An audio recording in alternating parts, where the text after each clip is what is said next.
Protestas masivas que dieron vuelta al mundo, el pedido de una renuncia y además la marcha atrás con una medida. A ver, se lo preguntamos a Alejandra Locau. Nos vamos a Israel. ¿Qué tal, Ale? Buen lunes. ¿Qué tal? Buen lunes. Sí, crisis política total en el gobierno de Benjamin Netanyahu, primer ministro israelí, que pareciera ser que va a dar vuelta atrás, como decía Silvia, con la reforma judicial que venía tratando de implementar hace ya 3 meses y que tiene a la gente en las calles. Como vemos, ayer la manifestación sumó a cerca de 700.000 personas, algo nunca visto. ¿En qué consiste esta reforma judicial que impulsa quién, básicamente? ¿Ale Netanyahu, el primer ministro o el presidente? Claro, en este caso, el primer ministro, que es la cabeza gubernamental del país, Benjamin Netanyahu, viene impulsando una reforma judicial que en realidad de lo que consta es de que suma más poderes para el Ejecutivo sobre el Poder Judicial. Por ejemplo, le permite opinar o nombrar algunos jueces,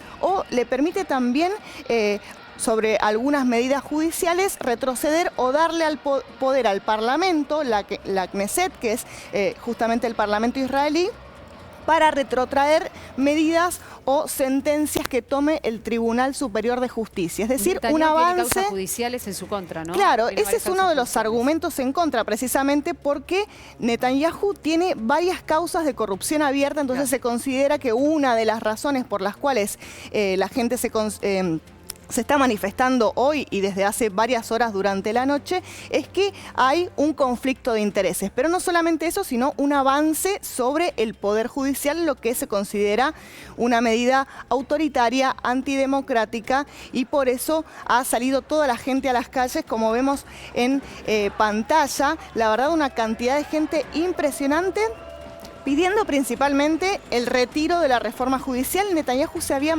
mantenido bastante duro, dijo que no iba a retrotraerla, pero debido a los últimos acontecimientos y también debido a que los sectores, y ya no hablamos solamente como pasa en Francia de los sectores populares se oponen, los sectores de trabajadores se oponen, ya directamente es toda la oposición, es el empresariado, hasta mismo McDonald's, por ejemplo, decidió adherirse a la huelga, y esta es otra de las medidas que está empezando a ocurrir ahora. La Histadrut, que es la central sindical más importante, está comenzando una huelga general masiva. Todo paralizado, los vuelos paralizados, y dijeron, si se retira la reforma judicial, precisamente vamos a levantar parte de la huelga. Pero no sabemos hasta dónde va a llegar esta protesta. Primero esperábamos un anuncio de Netanyahu ahora, pero... Iba a decir, en las últimas horas vos nos trajiste una información de último momento, porque hay un funcionario del gobierno israelí que le está pidiendo